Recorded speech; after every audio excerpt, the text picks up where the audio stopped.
Okay, guys, as I promised, a quick screencast on the third and fifth sections of Chapter 12. These two sections talk mainly about the National Assembly in Frankfurt, which was an attempt at German unification during the revolutions of 1848. And it also talks a bit about the rise of Bonapartism in France and what this new emperor, Louis Napoleon Bonaparte, does. So we're going to walk through these two. We're going to take a look at section 4, which is the section on Marxism tomorrow in class, because I think we need to spend a little bit more time there looking at the big ideas, because that's a section that's going to come back again and again throughout the rest of European history. So take a listen to this. Make sure that you've read through chapter 12 by the end of today. And I'll also be sending out your assignments for the review assignment. We are still planning to have our test on Wednesday, so be prepared for that. Here we go. Frankfurt and Berlin. Okay, so basically what we've got going on here is the Frankfurt Assembly. The Frankfurt Assembly was an attempt at German unification, where mainly the small states within Germany got together in Frankfurt and tried to put together a unified German constitution. We're going to see how that goes. There's some resistance by some of these smaller states because they've traditionally had a lot of autonomy. And so the princes in these smaller states that still have a lot of direct control over their people are kind of wary of unification.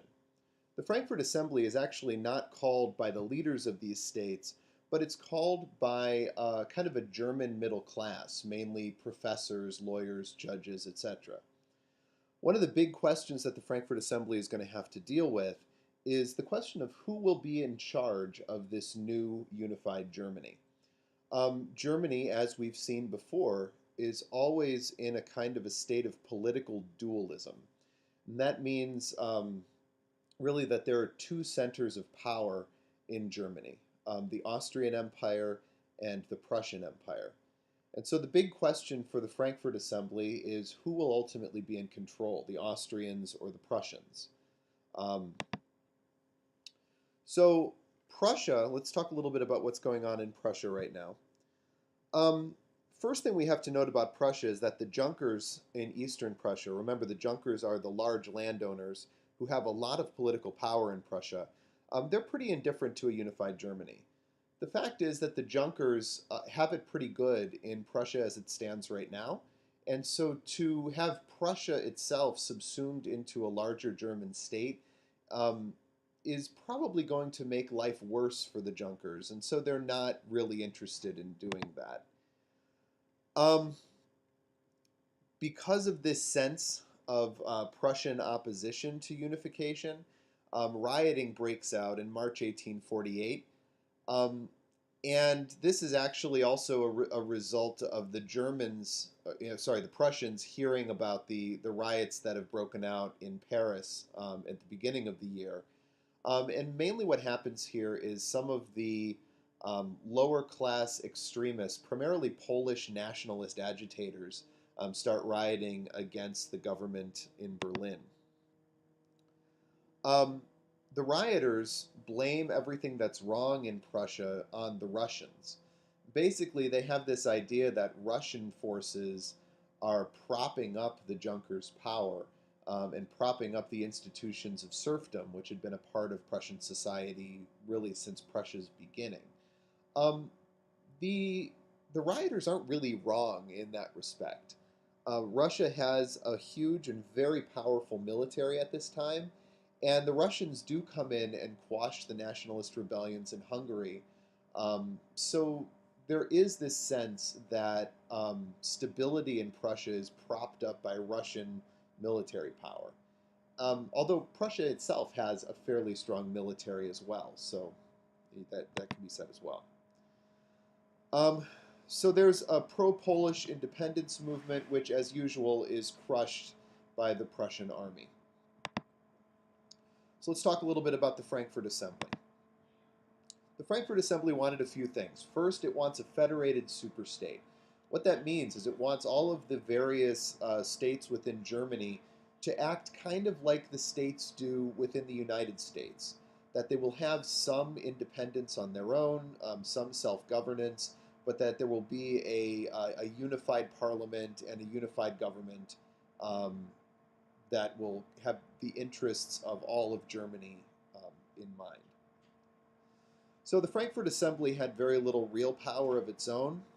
The Frankfurt Assembly was called mainly by liberal professionals, people who were clergy, lawyers, judges, prominent businessmen. Um, the princes of the small states had very little concern about unification. Um, this was mainly a kind of an idealistic movement. So many other states in Europe are moving towards democracy and towards a kind of nationalist unification. The Germans thought they ought to do the same. The Frankfurt Assembly wanted a liberal, self governing, federal, and quasi democratic Germany. I put democratic there in air quotes because they don't really want like an egalitarian universal suffrage kind of Germany. They want a system where you have an elected body of representatives, but they're okay with the idea that those electors could be kind of stacked in favor of the wealthy landed elites. So you don't really have the kind of universal suffrage that you're starting to see in France or in other places throughout Europe. One of the big questions spurred by the Frankfurt Assembly is the question of revolution in general. Most of the other revolutions in 1848 are spurred mainly by social class struggle, by lower classes rising up against the bourgeois or the upper classes. Um, the Frankfurt Assembly was different. The Frankfurt Assembly was initiated by the upper classes, and it pretty much fails. So the question here is, do revolutions only work when they're spurred on by the lower classes? Um, and it's something I think we can talk about as we dive in further here. There's also the question of how expansive this German unification is going to be.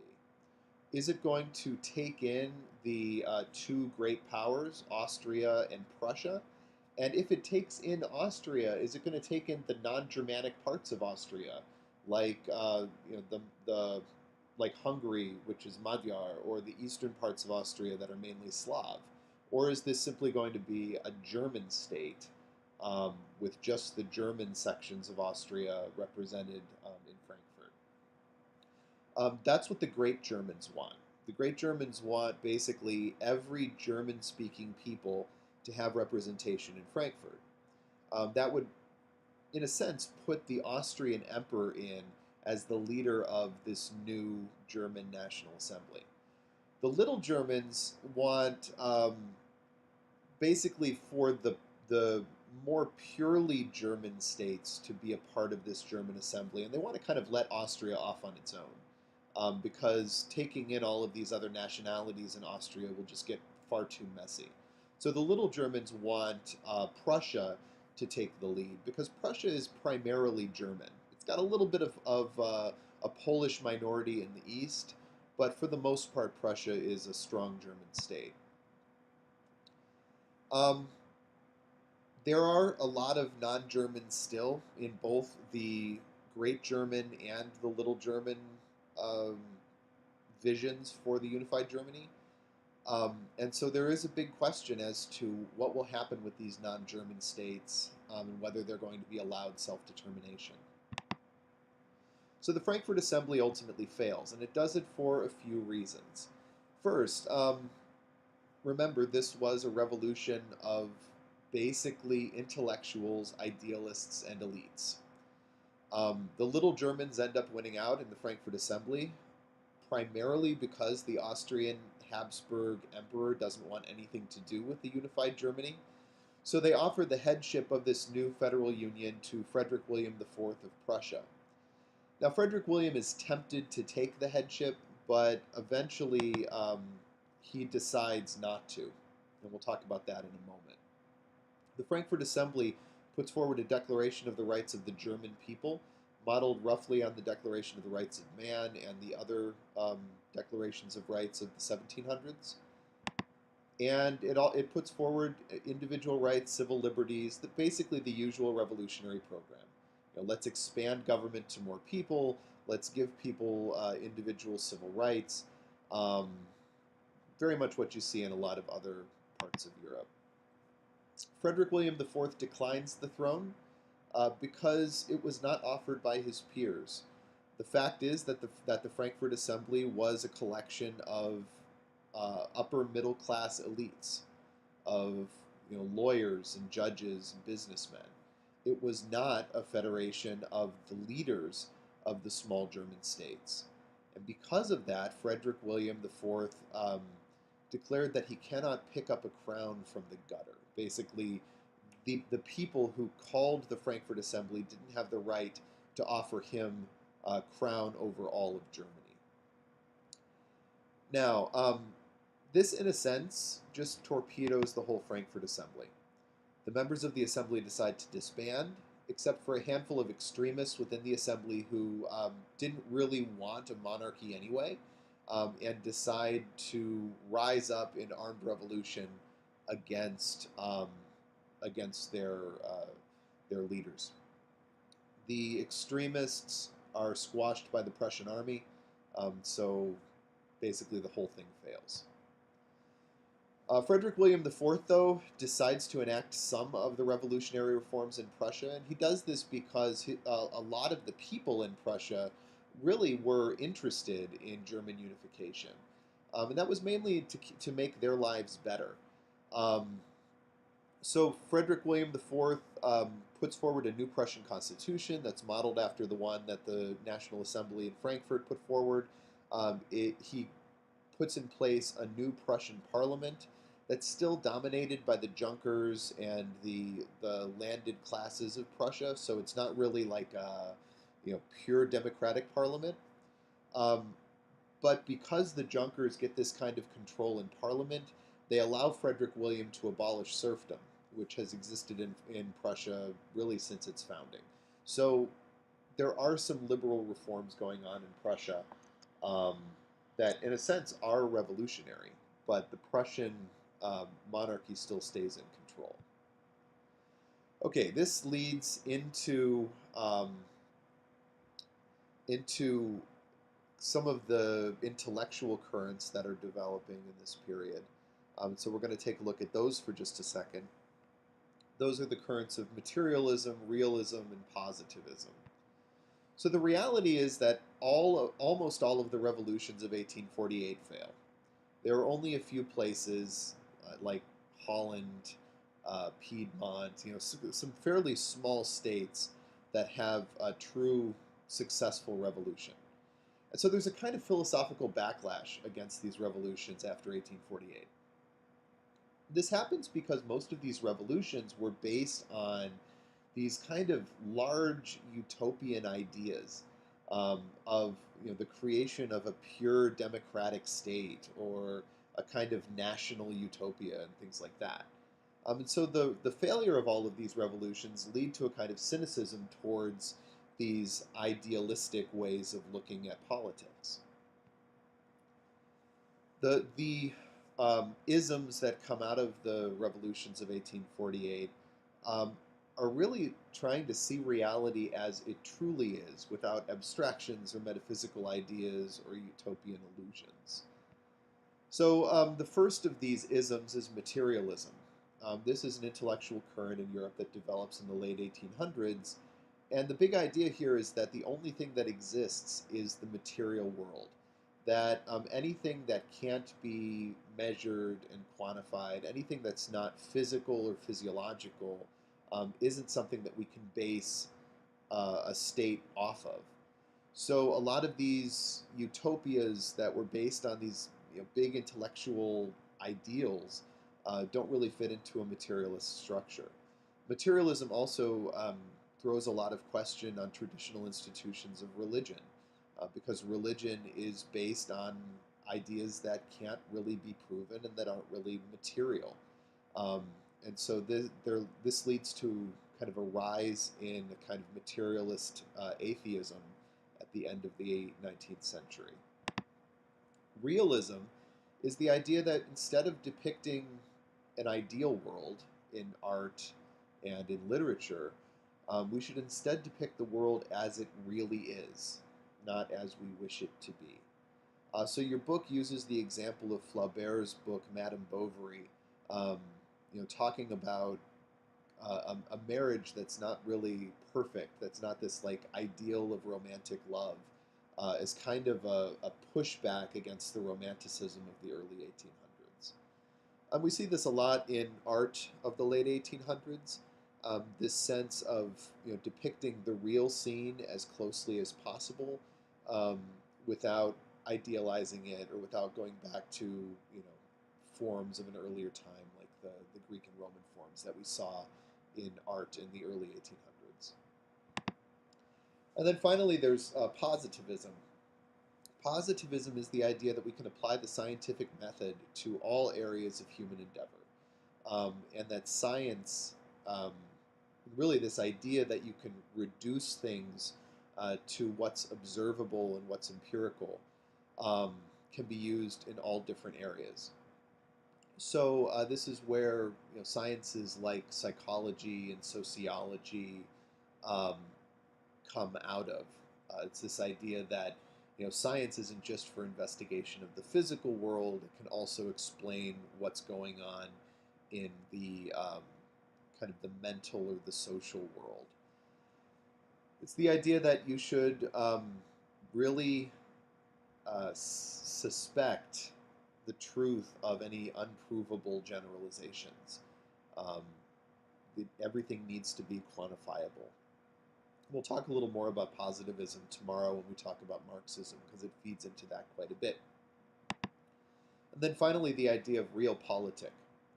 Realpolitik is a complete backlash against the revolutions of 1848, because it basically says that we just need to deal with the messy realities of the world. Let's not try to create a perfect, idealistic, democratic state.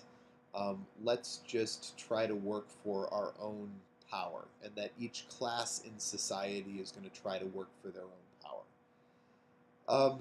It's the idea that politically people ought to act strategically and practically for their own or their nation's interests. We're going to see how this idea of realpolitik plays out as we move on here.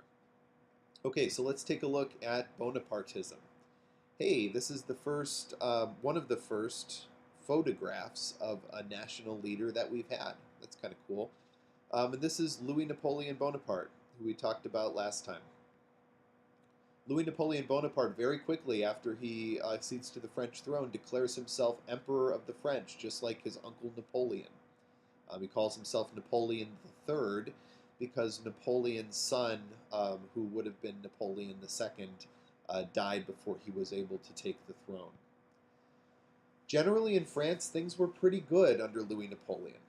Louis Napoleon was kind of a weird mix. On the one hand, he was an autocratic dictator. On the other hand, he was considered to be a socialist emperor and a champion of the people. He was also a fan of laissez-faire economics and free trade, which is kind of weird when you think about the fact that the socialists liked him too. So let's talk a little bit about him. First, he reformed the French government.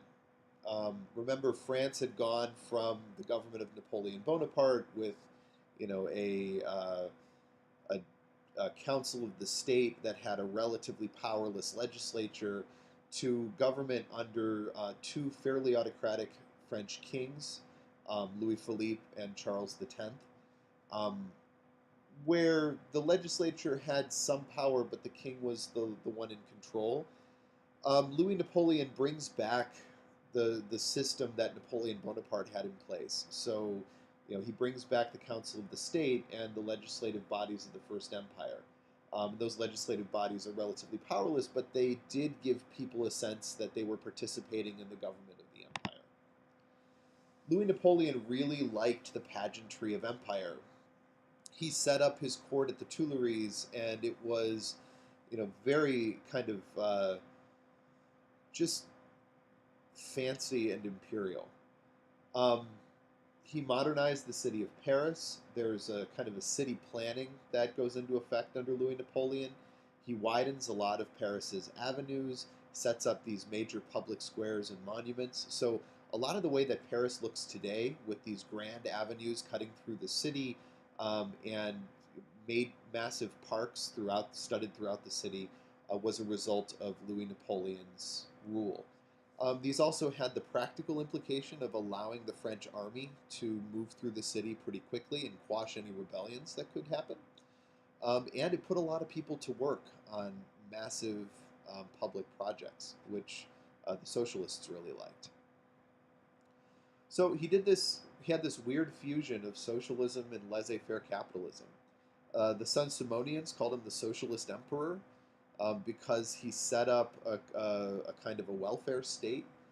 He provided hospitals and education for the poor, and also provided some forms of social welfare and a social safety net. Um, he also tried, at least, to put together things that were sort of like the workhouses that Louis Blanc put together under Louis Philippe, but in a different scale, basically putting the poor to work on national projects. This never quite materialized, but the Saint-Simonians liked him for trying it. He also was a real fan of a development of the French economy through the development of things like investment banking and the development of the limited liability corporation. Um, in a sense, these two innovations allowed the French economy to boom, and to become one of the largest economies in Europe. Um, a limited liability corporation, if you don't know what that is, it basically allows an individual to invest in a company, and if that company goes under, the individual doesn't lose everything they have. They only lose the value of the investment that they've made. And what this innovation allowed was for a lot of individuals to invest without really worrying about their own interests. And so it spurred a lot of investment into the stock market. Louis Napoleon was also a fan of um, laissez-faire economics. He got rid of a lot of the tariff unions. He tried to create a free trade zone with Belgium, which would allow Belgian coal to come into France, although he ultimately failed in that. But he did open up some free trade with Britain, especially after the Corn Law in Britain was struck down, and Britain allowed the import of grain and other commodities.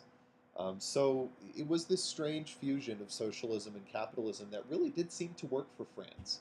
France became a major power in the late 1800s. They developed some colonies in East Asia. They opened up the Suez Canal, which eventually came under British control. And they also took on a lot of colonies in Africa and the Middle East, as we'll see later on. So, this really did lead to a kind of French dominance for a few years. Um, there were some difficulties, though. Louis Napoleon saw himself as an emperor, very much like his uncle Napoleon I. And so he wanted to conquer parts of Europe. And this led him into conflict and war with a number of his neighbors throughout his reign.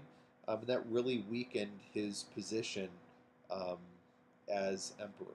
And we're going to talk about a lot of those in the next chapter on the development of large European nation states, um, where we'll talk about things like the Franco-Prussian War and the Crimean War and things like that. And those wars really did a lot to weaken Louis's position. So generally, things were pretty good under Louis Napoleon. France is expanding. He's an autocrat, so he's a dictator, but he kind of does some lip service to democracy. He's a laissez-faire capitalist with some lip service to socialism. So that's Bonapartism. And that's really all I have for you guys today. So keep reading, keep studying, and I'll have your assignments for the review assignment up pretty soon. Enjoy the rest of your snow day, guys. Have a good one.